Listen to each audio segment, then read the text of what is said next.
It's a rainy day today in New York City as we get ready for Game 2 at Madison Square Garden. Remember, entering Game 1 of the East Finals, teams leading by 20 in the final 7 minutes of the fourth quarter, they were 663-0. 663-0 over the last 30 postseasons, but thanks to the Knicks, they're now 663-1. There have actually been 4 comebacks from down 20 at any point in the fourth quarter over the last 30 postseasons. Here they are.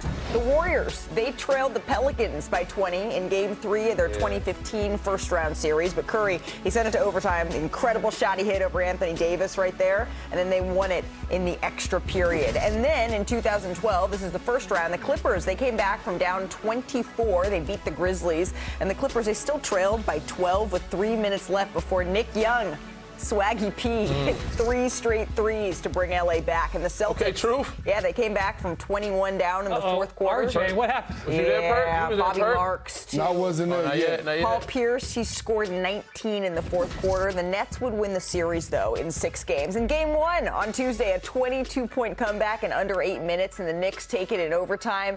And after marinating on it, Kenny Atkinson, Mike Brown, they spoke about Game 1 yesterday. It's you live between misery and awesomeness, in the playoffs. And this is, of course, misery, but it's probably the 4th miserable game, 4 or 5 miserable games we've had in the playoffs. So it's like, okay, come on, get back on the horse. We go back at it again tomorrow. We know that they're going to come out ready to play. They came to New York to get 1 game, and it's still within reach. All right, so 2 coaches, 2 completely different messages. We have 2 reporters joining us now covering the series, Vince Goodwill, Jamal Collier. I'm curious what kind of tones Mike Brown and Kenny Atkinson are trying to set with their teams heading into tonight. Jamal, let's start with the Cavaliers here. Well, Kenny likes to keep things positive, and obviously that was a historic collapse, Malika, as you pointed out, but they did a lot of good things for 3.5 quarters that he really wanted his team to harp on. Take accountability for the mistakes and the way that they really fell apart down the stretch. And that starts with James Harden. They know they have to help him out a lot more. The bigs have to get involved on the back line, defense. But this is a Cavs team that's had a lot of experience over this postseason in that miserable loss department. As Kenny Atkins just laid out, they had that heartbreaking loss to the Raptors in Game 6 off the R.J. Barrett shot. They blew that Game 6 at home to the chance to close out Detroit. This is a team that has been very good about moving forward after that kind of disappointing performance. Mike Brown, you heard it in the graphic that you just played, that Cleveland has 1 game to win in New York. That collapse notwithstanding, they have an opportunity in front of them tonight. So Mike Brown has been taking more of a subdued tone as opposed to sort of everything and all the energy that has come from Game 1's comeback. He talked about what happened in the first 3 quarters, that the Knicks weren't ready for what Cleveland threw at them.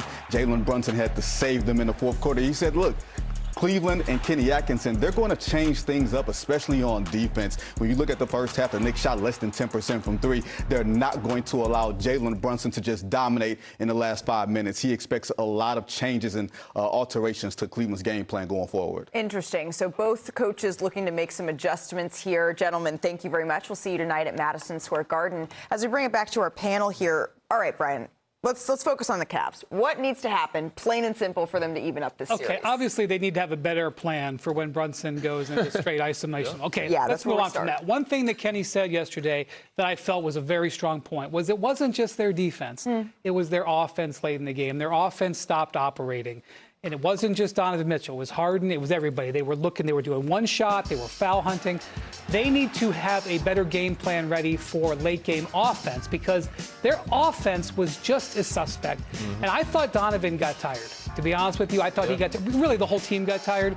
But they probably need to really focus on what worked in the quarters 2 and 3, which I felt was a great number of driving kicks. And that's what they did Sunday against Detroit.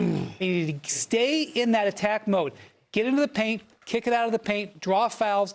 That is what got them that lead in the first place. They need not to forget about that. Not just the finish and clutch moments, but the start of it. And it starts with Donovan Mitchell. Like his attack mode, getting into the paint, like you said, getting those guys involved, Jared Allen, Evan Mobley. Then it opens the floor for Sam Merrill, Max Strus. They get open looks.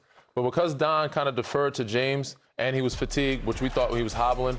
It allowed the defense of the Knicks to kind of be, I wouldn't say lazy, but hone in and kind of relax and not have to work as much. But if Don is on attack mode, like he's one of the most explosive guards too, east and west, and also getting downhill. He also can get to the rim.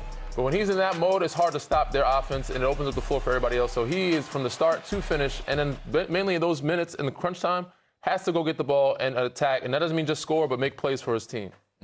I think that when I look at them, I see Donovan Mitchell, like you said, it seems like he burns out at the end. It's happened before. But Yeah. I don't think that. I think, you're going to shoot a couple of shots. You might be short on a couple of shots, but that playmaking ability that he has, that he's shown flashes of it, it's like you better bring that.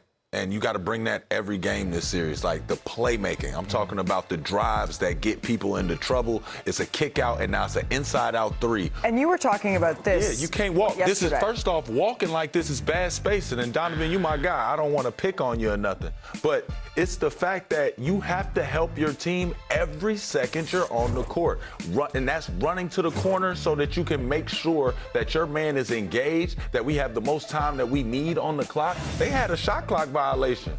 Just because it's like y'all don't know what time it is right now. You don't know what's going on because it's not aggressive. It's not together. There has to be decisiveness. And I think that Donovan Mitchell did a poor job in the fourth quarter of making himself available and being part of actions. Well, one, you got to figure out and see what's your identity and what's your go-to. He had it for 3 quarters. No. What is going to be your go-to move when the game gets tight in the fourth quarter? Who, Donovan? Okay, no, not just Donovan, the Cavs.